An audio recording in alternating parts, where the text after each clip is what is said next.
This episode is in collaboration with YouPerform. YouPerform is redefining recovery with scientifically backed collagen supplements designed to help you train harder, recover faster and feel stronger.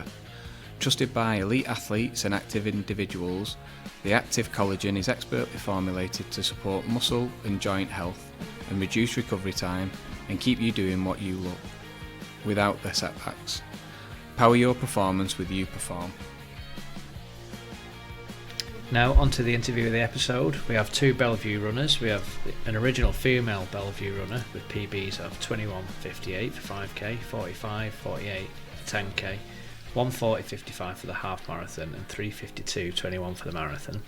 We also have a male vet 45 with PBs of 30.43 for 5k, 1 hour 13 for 10k.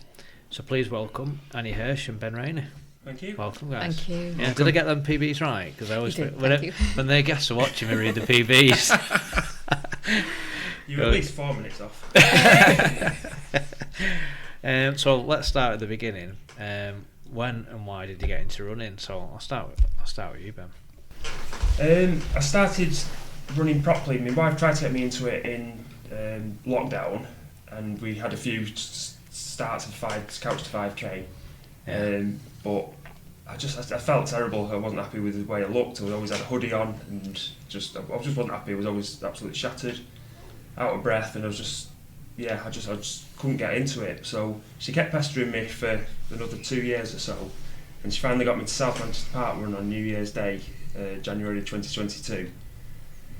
It's cold, damp, went through the infamous ditch of doom, got soaked, got to the end, and somebody said, "Did you enjoy that?" I said no, and I didn't, and I didn't ever want to go back to another one. But then a couple of months later we went up to Halifax to visit my wife's sisters and her family, and we did Halifax Parkrun on the Saturday morning, and even though it was a lot more challenging and knocked like over a minute off me time from South Manchester, and I think from then it just kick-started me into just trying to get quicker, and I just enjoyed doing parkruns, and that was sort of the only running that I did at the time, but obviously it progressed from there.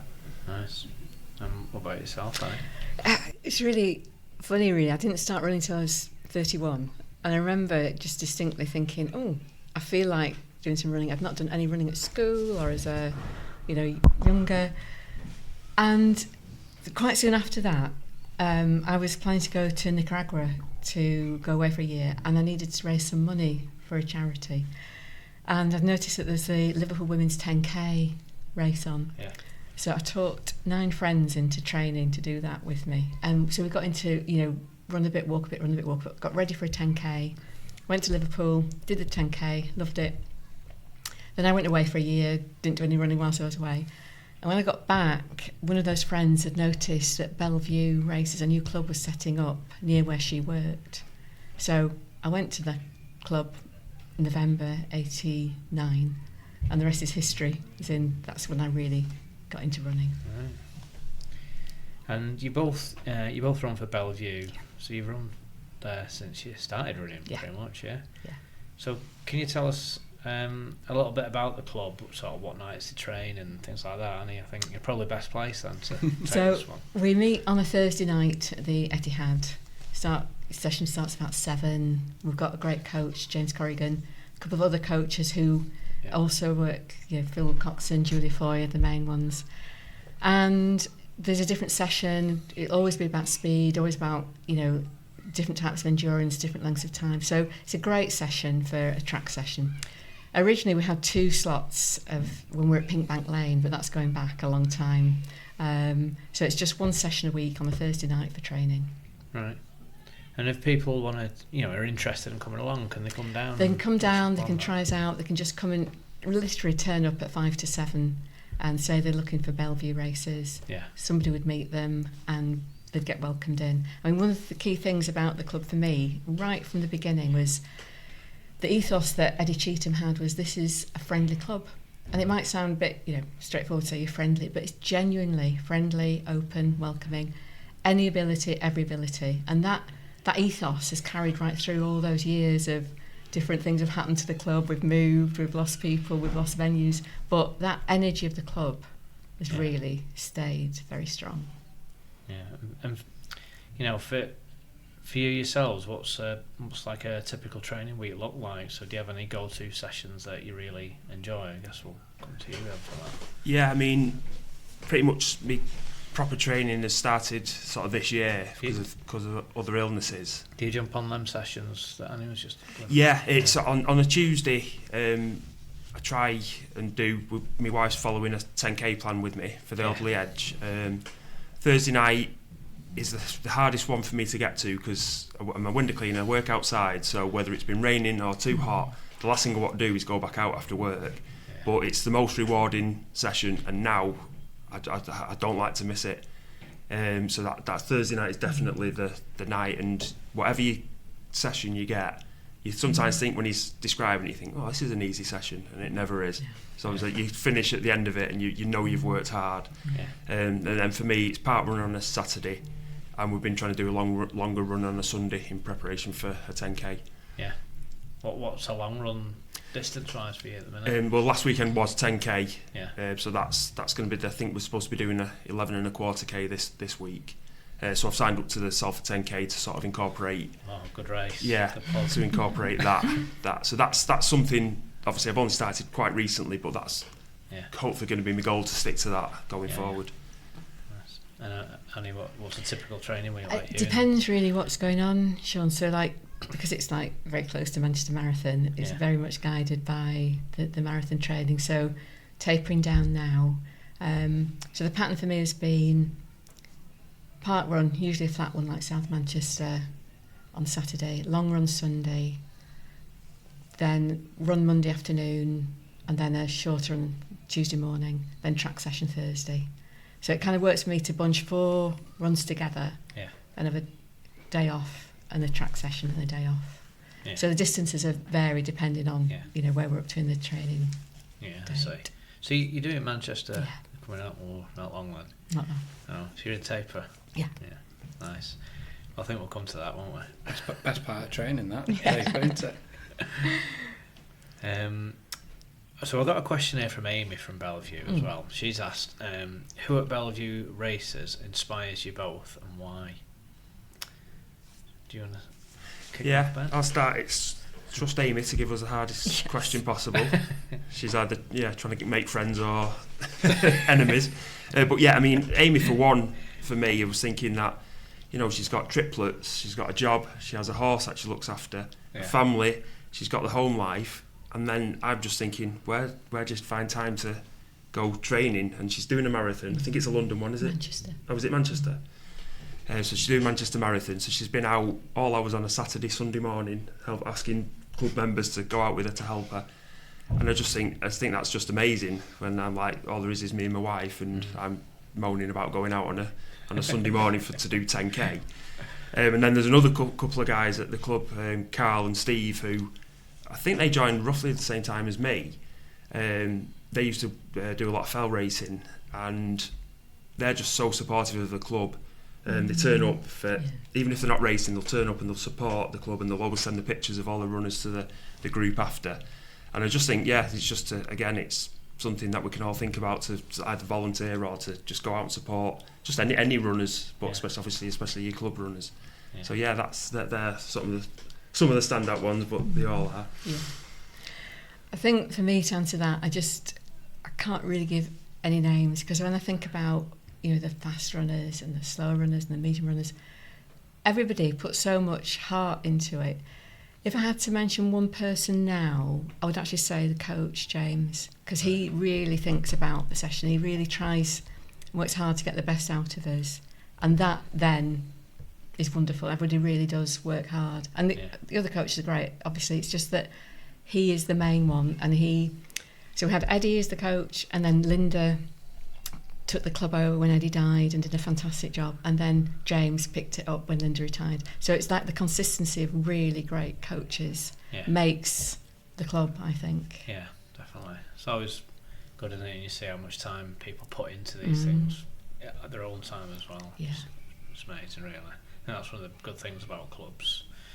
And so in terms of like other things Belle Vue do as well, you host quite a few races. I think earlier this year one was cancelled, wasn't it, due to the Reddish Vale flooding. Yeah. Really Yeah. bad, that wasn't It it? was. Yeah. And the Mad Hatter race is scheduled for the 7th of May, but That's can you right. tell us a bit more about races that Belle Vue run? Well, they're the two main ones really. The beginning of January, Hit the Trail. Yeah. Reddish Vale, really popular because it's just after New Year. It seems to have a great, everyone's thinking, right, I'm going to go and work out and do a good session running around the muddy tracks of Hit the Trail. It's that bit that puts me off. But everybody loves it, really they do. So it's a great one to do. And then early in May, and the summer evening races, really, we try and get to be one of the first ones of those. So 7th of May. Now, that route is actually going to be a new route this year again because the bridge was basically destroyed in the floods over New Year. So James has worked out a new route. So we're really hoping. I've got a few flyers here about it that really encouraging people to come and join us. We know that it clashes with a couple of other races, but it's a busy time of year, isn't it? So but I've got some flyers to leave with you. Yeah, great. And it's nice that I'm on with Annie tonight because I think the couple of days I think it might be the day after I did my first parkrun or maybe the week after was the Hit the Trail in January. So I went down with my wife who was marshalling for Belle Vue. I was stood in the car park just minding my own business and Annie said, "What are you doing? Have you got a post?" I said, no, I said, "I'm just here to stand with Nadia." She went, "Right, well, can I have you?" So Annie had me marshalling for Belle Vue. There was one spot where we got these great flags, but I realised from the angle that you're going to go around the corner, you might not see the flags. So I thought, if Ben could stand there, and he did. A true marshal. So Annie utilised me a year before I even joined the club, so it was nice that. So and then we met at parkrun and a few other times. So I've known Annie for the longest out of the club members. So important that role though. If you're running and you're running hard, you need someone to say it's that way, don't you? Because your thinking tunnel's very narrow when you're running into. Yeah, especially for the front runners and those who might not be that close to somebody in front. It is important for any race to know exactly where you're going. Yeah, and I know Mark Colley is a big fan of that race, isn't he? Yeah, he actually posted near enough as soon as it got cancelled. Like, I've only just signed up for it as well. Yeah. I think. So do you say you got flyers? Yeah. So let's have a quick look because you say that the route's changed. Yeah, it hasn't got the route on it, but when you go on Bucket Zone, you can see the map underneath. Right, so I just thought we'd leave these around if that's okay. Yeah, that's great. We'll leave them in the pub and we'll get them on socials as well. Great, thank you. And the club always donate to the Friends of Reddish Vale. But particularly this year, all the donations going to Reddish Vale because of the flooding and the damage they've had to deal with. Yeah, that's great. And we mentioned as well, Amy contacted us and offered us a few spots. For the race, so I think I don't know if Katie and Dave are taking it up, but I've committed to stride through the woods. That's on the same day. It's the thing, isn't it? We've got experience of that from organising a couple of races ourselves. The racing calendar's so busy, isn't it? Yeah. And trying to find that gap in the calendar, but it's the thing is they're all selling out as well. So thanks for that. So Ben, I've got some questions now just for you. Okay. So what inspired you to do your first parkrun in 2022? So you touched on that about what got you into running. And how's it shaped your running journey since then? Yeah, I think, like I say, I feel like I was probably pressured into doing my first one. So inspired the wrong word then? Probably. but because I was so conscious about just being slow and out of puff, and I used to play football when I was younger, but I've never been that fit. I'm a window cleaner, so I'm up and down ladders and stuff, but I think you just get used to that, and running is just a completely different game, isn't it, for your heart rate, and I don't know. I definitely wasn't inspired to start running, but I just think every week that you do a little bit more, you see the improvement in yourselves. Was it quite quick improvements you saw? Not overly, but I think that's because I was so inexperienced. I wanted to do everything at 100 miles an hour, and it took quite a long time for my wife to sort of train me to run. Running slower can sometimes make you run quicker, and there's so many different types of running and training running. That's why things like track help.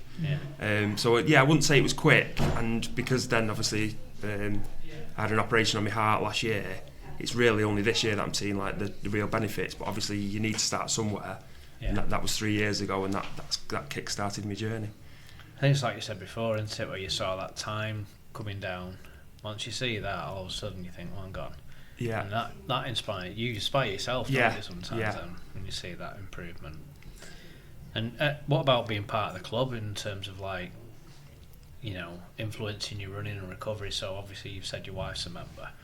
How's that influenced your running and recovery? It's just the support. Just like when I first went to track, when I first joined, it's like it was completely different to being at a park run, because everyone was quicker. But I tried personally to say hello to somebody different each week, and you know, get to know people, and there was just so much support. Everyone was saying well done as they were running round past you, and it's just being part of that club has just been, you know, so supportive of me, and it's just so friendly. Everybody is absolutely brilliant. Yeah. And is it like, obviously when you first go down to the club, it can be quite intimidating, can't it, I suppose, as a new member? Did it help having your wife there and get to take it then, somebody's already a member? Yeah, it was. And like I say, I'd already met Annie and a few others at parkrun. But yeah, I think I soon just realised that I could just had to get on with what I was doing, forget what everybody else was doing, not be intimidated by people running round, you know, faster than you, or because straight away they were congratulating you. But yeah, it helped having my wife there, and now I'll go to track on my own. She's unfortunately suffered with injuries, but I try and get to track on my own, and Annie always asks how Nadia is, and so it definitely helps having somebody there with you to start with. I've got a question here about you've been through some health challenges which you've touched on there, and running with the stoma is one of those. What kind of challenges does that present to you? And have you had to adapt your approach to, you know, running and racing and being confident to run and race? Yeah, I think the main thing with having a stoma is you have no control over your bowel movements, and I have ulcerative colitis as well. So I think for me, I'm having to really concentrate on my diet around any sort of running. I find night racing harder because it's harder for me to fuel, because obviously I'm always conscious about toilets, and you know, and I know there's always toilets at events, but quite often they're designed for 50, 100 people turning up, but so all of a sudden on a race day there's like up to 1,000 people or something. So it's something I've adapted to, and it's mainly changing my diet and watching what I eat the day before. And if it's a morning race, I generally won't eat beforehand. So going forward, that might pose challenges if I'm trying to up, say, to a half marathon because of fueling, because of the toilet situation. But yeah, we'll deal with that as we come to it, and I've just tried not to let it stop me. I was conscious of it first, showing through my t-shirt, because you could like see me. I've got hernia on the stoma as well, so it's like protrudes out, and I just did feel quite conscious to start with. But yeah, that's just, if I hadn't have had that, I'd have, you know, not been here. So it's not hindered me, and it's probably helped actually, because of, you know, you don't actually need to dash to the toilet as maybe some others do. So does it? How do you go on then with? You just mentioned fueling. Have you tried anything like race, sports nutrition or anything like that? Not overly, because I've not really gone past 10k yet in the morning races. I'm generally okay because I think the colitis, I don't absorb nutrients and things like that as sort of normal people would anyway, because it all flushes through me quite quickly. So I think just having a healthy, balanced diet is the best way really for just to fuel sort of constantly, rather than, you know, concentrate on like maybe an hour and a quarter race or whatever it would be. So morning races I don't generally eat. I just try and hydrate with water. And if I do up the distances, I may have to try different, you know, like the gels and things like that, but I've not actually had any up to now. Okay, because they're obviously completely different to regular food as well. And I know that they upset. I think they upset my wife.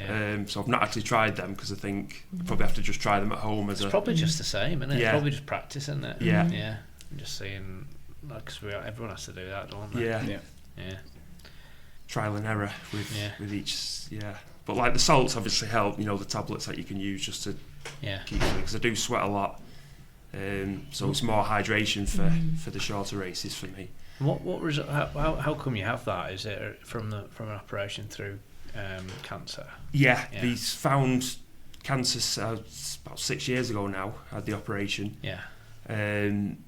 And the first, I didn't end up with the stoma after the first op, but it soon became clear before I left hospital I had to have another operation because the joint hadn't, worked. So I ended up that, so it was always going to be a permanent colostomy from that time.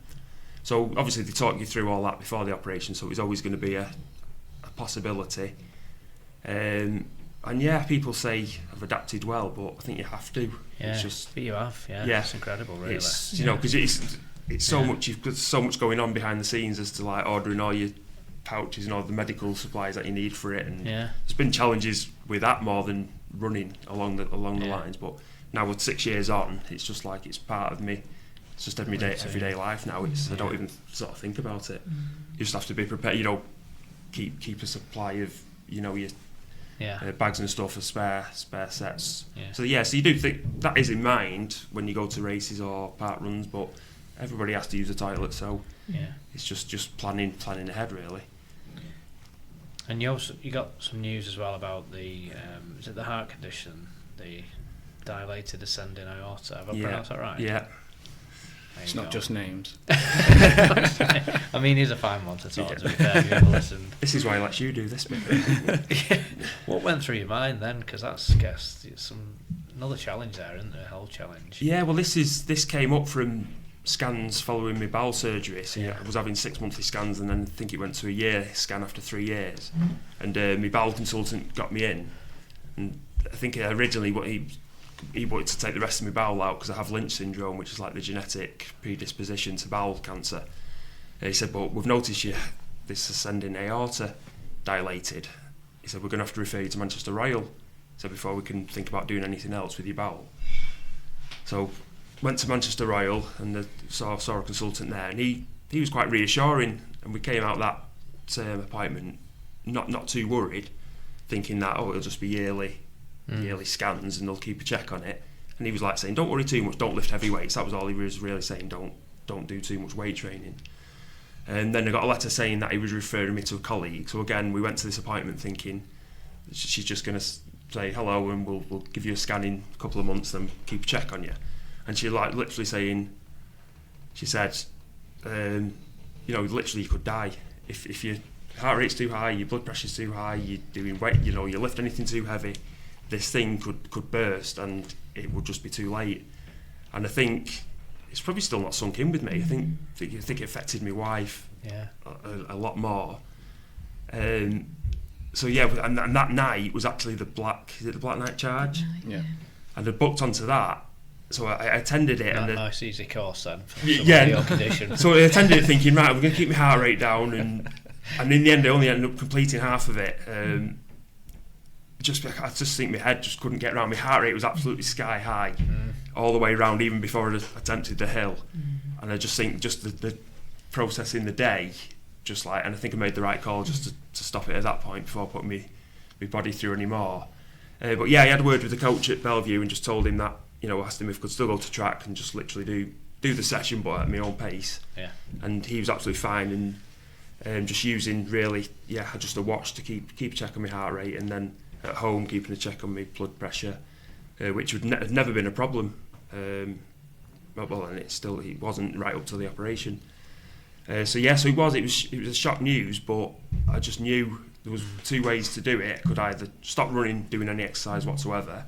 What are you going to do then? You're going to put weight on, which puts more pressure on your heart. What did they say to you? Did they want you to keep active and running? Yeah, the surgeon was saying really that I should try not to push it over 70%. Yeah. So I tried to work out what my heart rate was, bring it, then bring it down, and literally, just keep it. If it was going too high, just stop and walk, and that was right up to my operation.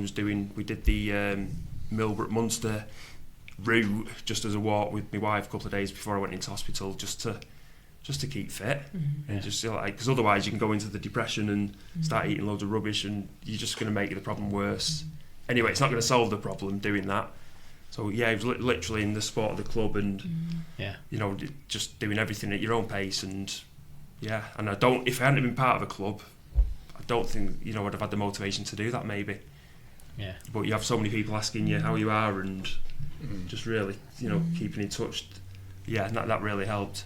So your training now is all like very closely regulated, I guess, in terms of heart rate. Is it? Well, now I've had the operation, I don't have to pay quite as much attention. Obviously, I don't want to be pushing every session, so I don't unless it's like a part of a race. Yeah, I do still try and. And do you wear a heart rate device monitor? Just a watch. Yeah. Just Garmin. Yeah. Or whatever it is. Yeah. And that so I can just see straight away. But yeah, I think in terms of recovery, I think we'll have yearly scans still, but I think they're happy with everything that's happened. So I think I can pretty much get back to living my life, which after 6 years is a bit. So I feel like that this last 3 months has been the start of my running journey, really. Even though I started running 3 years ago. That's the new you, isn't it? Yeah, exactly. Yeah. And did you stay active right up until the surgery, I take it? Yeah. Just like I should have been going in on a Monday, like I say, I did a parkrun and a walk a couple of days before. Yeah. Just to stay active, because there's no point in sitting around doing nothing, because I'd just be worrying about the operation then. So at least if you're out and about, you're concentrating on other things. It's a really good outlook that you've had there, because a lot of people probably would have gone that other way, wouldn't they?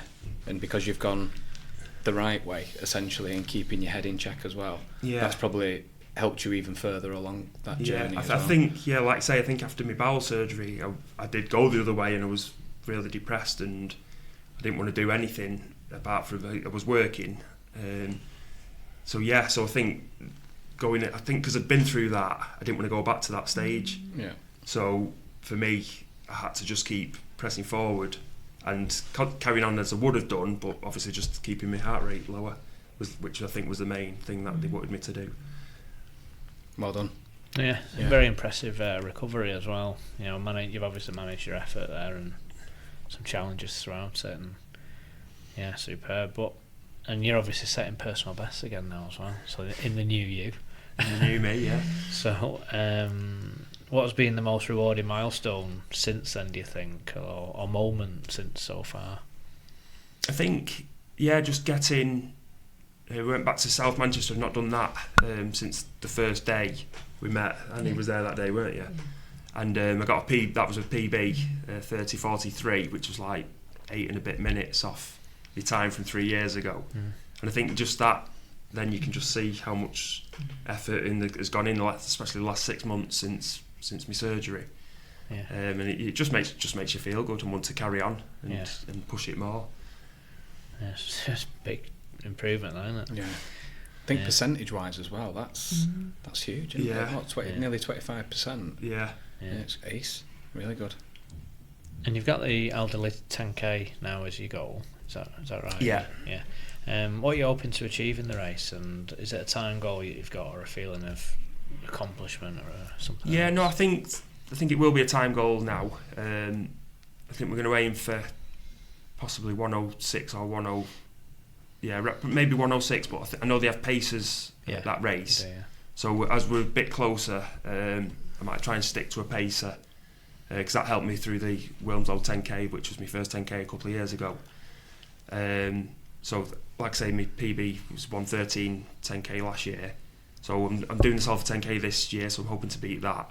But that more of a training run leading up. So if we get to maybe 106, then if we've got anything left in the last 500 metres, just sort of go for it. I've never done that before. What's it like profile course wise? It's on the bypass, and it's slightly undulating. So you go across, but then you go under bridges rather than the bridges going high, don't you? Yeah. I did it a couple of years ago. I got a PB there. It is a good course. It's a fast course.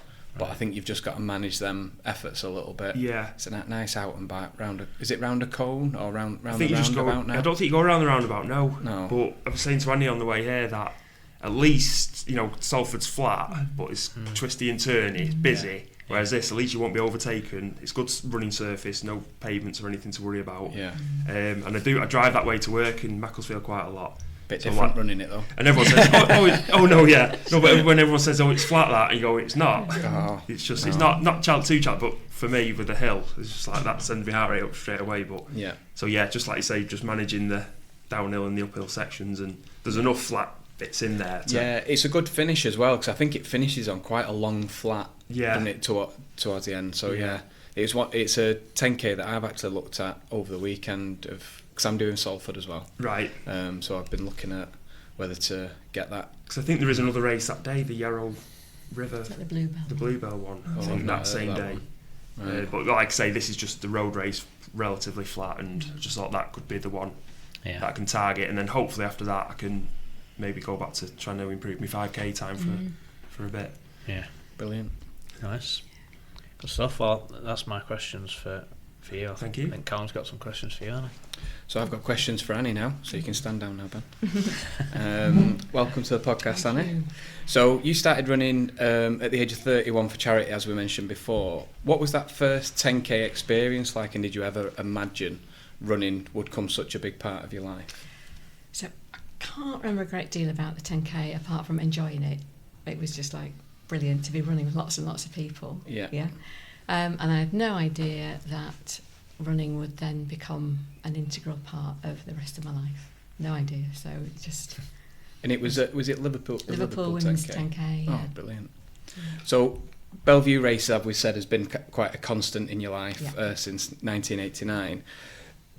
What's kept you at the club for so long? Like, is there anything that really stands out, or have you ever been tempted to have a look at another club? Never been tempted to look at another club. Cal. That is quite a big question. I thought that as it started to come out of my mouth. Put you on the spot there. I think I'm the sort of person that if there's something that's brilliant, I'll stay with it. Cool. And it's just given me lots of friendship, interesting experiences, wonderful things to do, structure. When I've been fed up or worried about things, go running, go meet people that I've run with. It's just been a really wonderful, and still is, thing to be part of. Oh, awesome. So Eddie Cheetham is a big inspiration to you. Yeah, he certainly was. So what was the best piece of advice or coaching wisdom that you took from him? You know, that's quite a challenging question to answer, really, Cal. I think there's something about Eddie's nature and his being that just inspired confidence and give something a go, try your best, doesn't matter how fast you are, just do it. Yeah. And then keep doing it, and then keep doing it. And he say things like, you know, if you're training for something like a marathon or a long run, it's just miles in your legs. Just keep doing it. There was just an encouragement about him. Yeah. And he had a great knack of whatever race you're on, whether it was, the one that I can remember was like Rochdale 10k. He would hide himself somewhere so he could see you, and he would shout at you to run up a hill faster. Whatever race it was, he would manage to be somewhere that he would catch a sight of you and tell you to run faster. And so he just always pushed people in the best way. So was Eddie a coach at Belle Vue? He was. He set the club up. Right. Okay. And he died 2003. So it's a long time since he's been around, but he was a really important. He got the club going. Brilliant. Yeah. So you mentioned the enjoy of road running and track training, but also taking on off-road events like is it the Bowstones and the Tour of Tameside, which everyone loves around here. What draws you to them sort of races, and how would you compare them to road racing in like a personal approach? I think it's just the variety, isn't it? I mean, Bowstones is just beautiful. Out up in the hills. If you get a nice dry wintry day.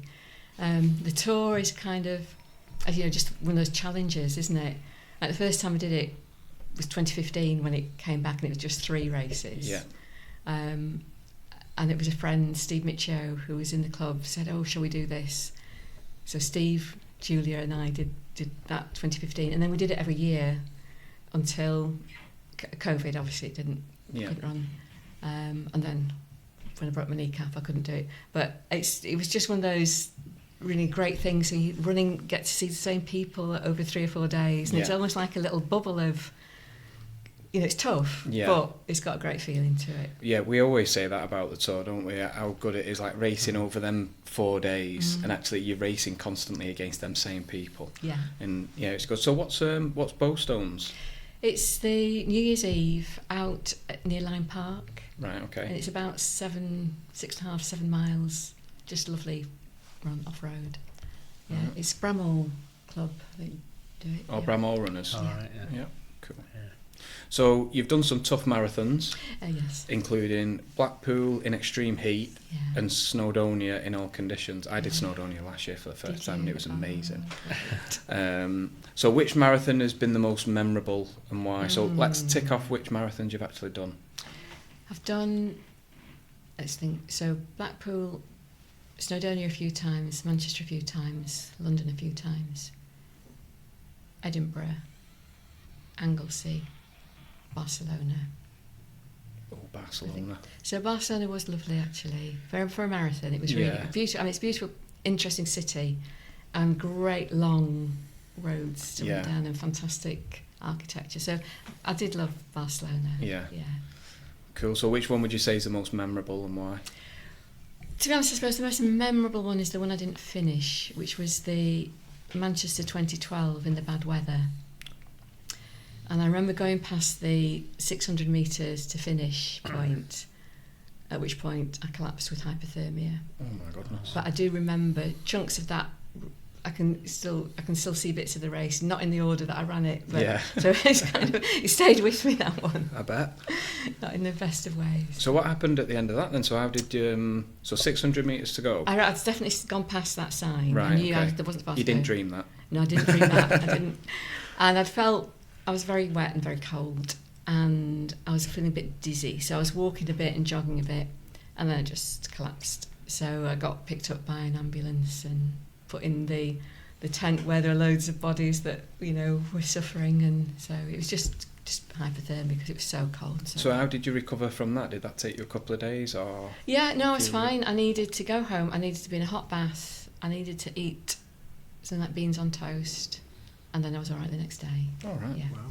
That was you weren't alone that day. I know, a few it was, people. That was it was the wind and rain combination that was so strong for the whole race. It was just the conditions were challenging. That was the year I started running in 2012, and I remember seeing everyone. They put loads of pictures on about how bad it was. I was thinking, I'm never doing a marathon, mate. It's my first marathon. That was it? Yeah. How on earth I'm still running now? I don't know. You survived that. You can do all sorts. Yeah. So you touched on it a little bit before, breaking your kneecap. Yeah. And that happened early 2023. Yeah, January 2023, out running, 2 lovely friends. I just had one of those trips where I landed on one bit of my body, which happened to be my right knee. It broke. Oh.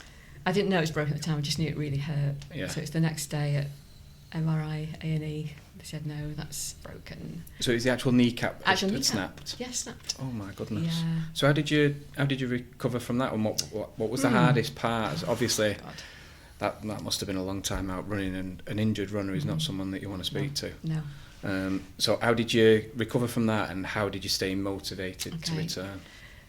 There's so many phases of that time. So the 6 weeks when I was in plaster, so from thigh to ankle, so I couldn't do much at all. So my husband had to do everything. We've got 2 dogs. We've got, it's just everything. It was, he was great. He did loads of things. We hired a wheelchair with an extension. So Jim would drive down to the river, wheelchair in the boot, dogs in the back, and I'd wriggle out and get in the wheelchair, and I'd get pushed along to part of a path that was flat. He'd go for a dog walk, and I would I wanted to cycle. I would wheel myself around. Right. I needed to be outside. I needed to move. As Ben was saying to me on the way here, probably helped my upper body strength. So there was the time when it was just like, this is really difficult, but keep moving. A dear friend, Sue Taylor, she got her personal trainer to come around and give me a session how to lift weights so that I could do things properly and not get any of the injuries. It was really hard, interesting when the plaster came off, and then I had to have a big clamp, those braces that you can't bend your knee much, but you have to a bit. Then that went, and I had to walk in a straight line. Then I started running slowly, and it was difficult because it was really slow, and my knee really hurt, and my quads really hurt.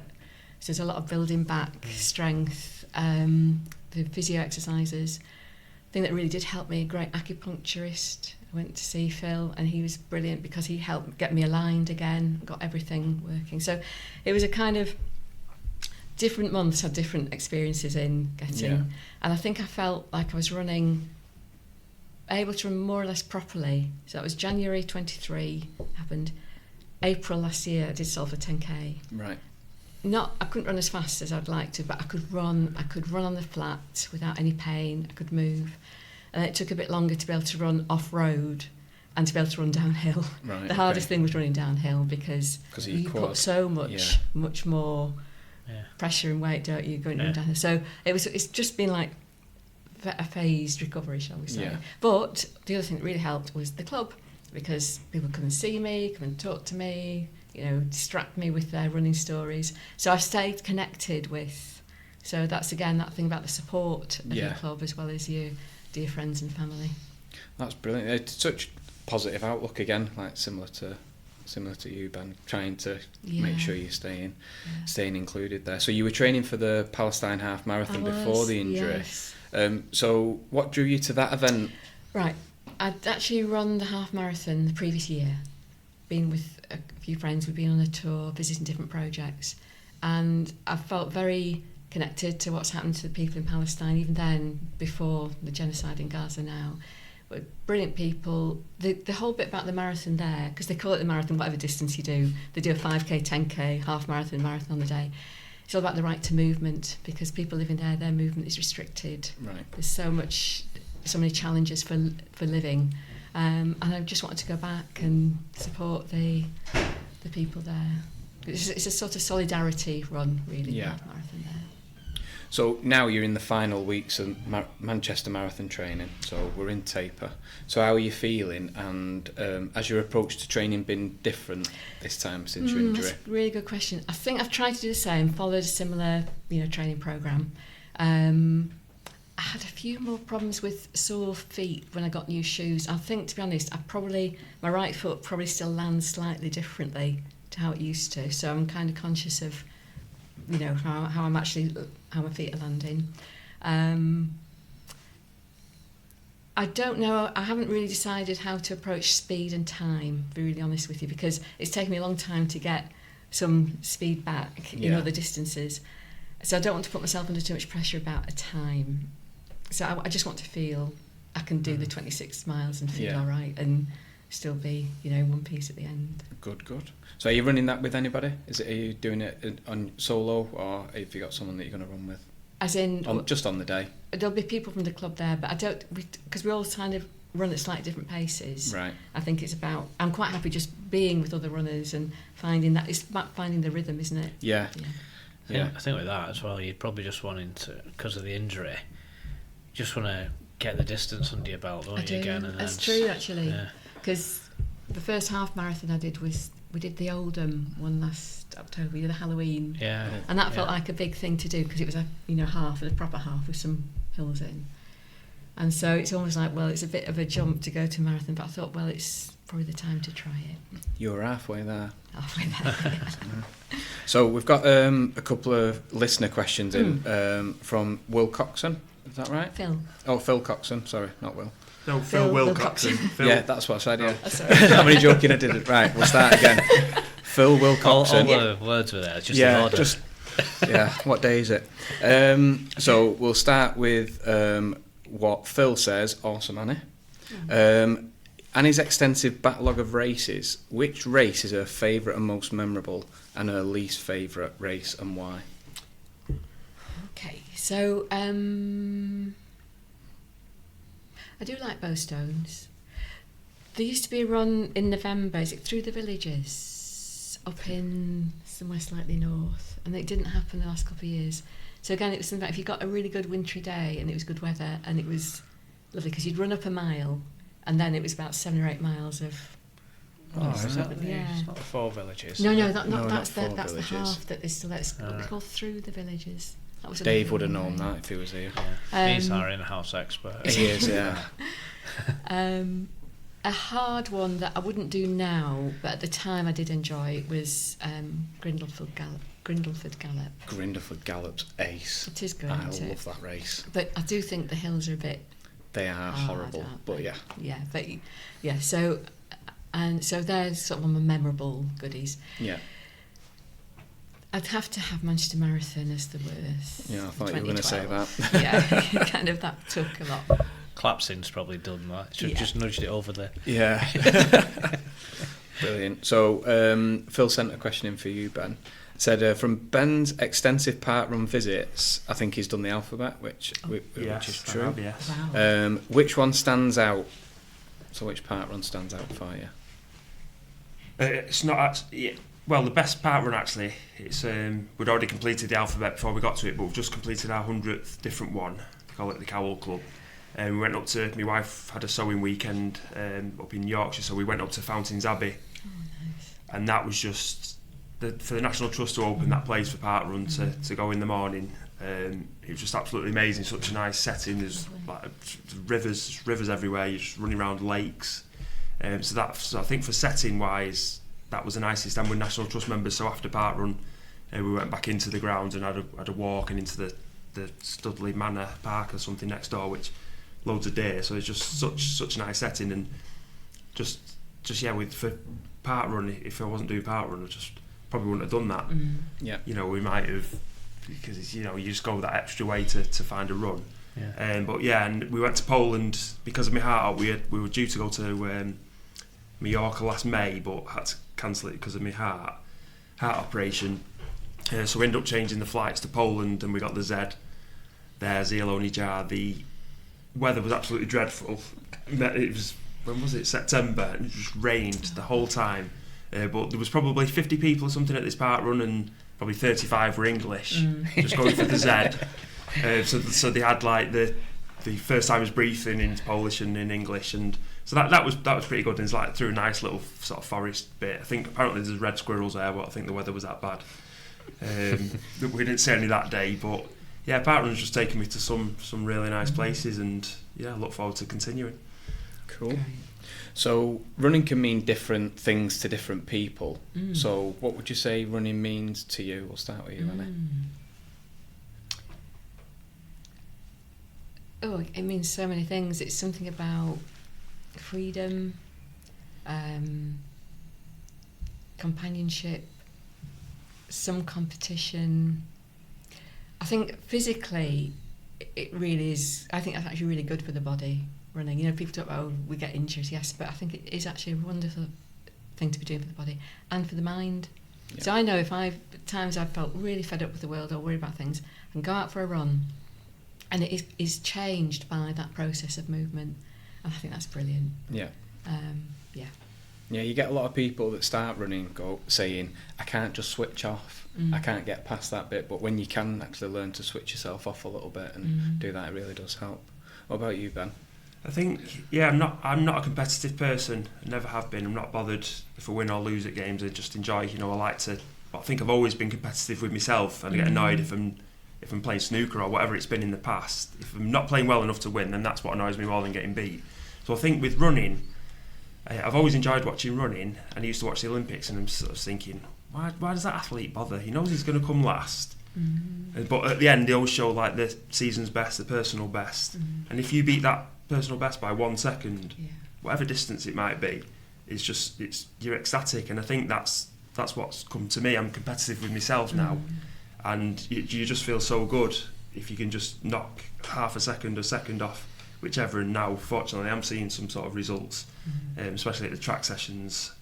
So just thinking, like, and the community, the running community, you just have made friends, like not just with people at the club but others who you see at races quite often. And I remember when Annie was recovering from a knee, I joined you on the Thursday night for we went to support the runners there, didn't we? And everyone was just saying, "Hi Annie, how are you doing? How's the recovery going?" And I'm thinking, Annie's met more people who she knows tonight than I've known in my life, and that's just the way. But now I can see how it works, because you're just meeting somebody different every week, and you might see them at a park run or a community run or just out.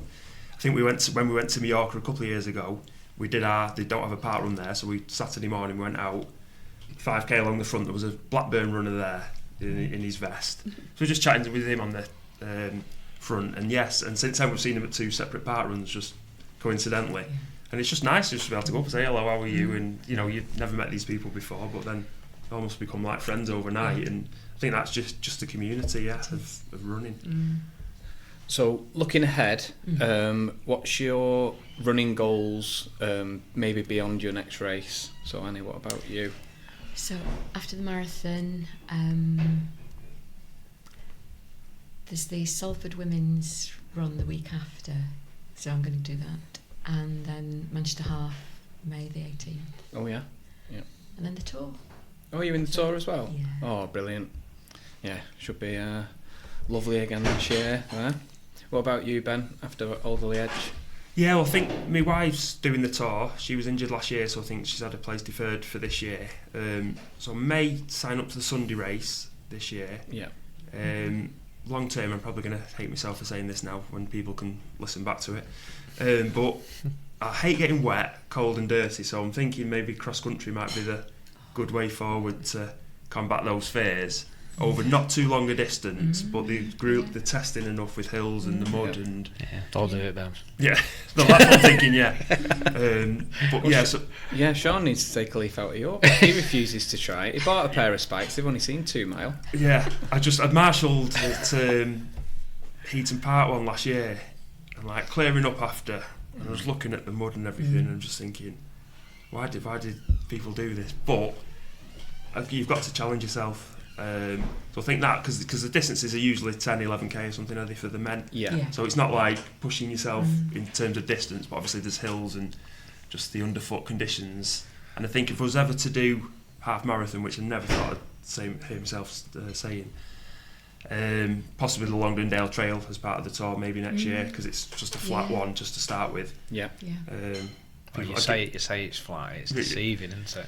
Yeah, it's slightly uphill on the way out, and it's downhill on the way back. It's not too bad. I did a little bit of it with a member of the club a couple of weeks ago. We just did like a 8k route, sort of part of that, and then round the reservoir. Yeah. So I was sort of seeing the conditions, and it's a bit narrower than I expected it to be. But again, some people don't like that type of race because it's an out and back or a bit boring or something like that. But it doesn't bother me. I just, I don't even listen to anything when I'm running. I think Annie's the same. And I can get into that headspace where I'm just thinking about life, work, or just anything, and time passes just quickly like that. So I'm a big fan of that half marathon. Right. A lot of people don't like it. I like it. Yeah. Because I'm the same as you, really. I quite like the out and back because for me, it chops the race in half. Yeah. So it helps me chop it up into 2 smaller pieces rather than 1. Yeah.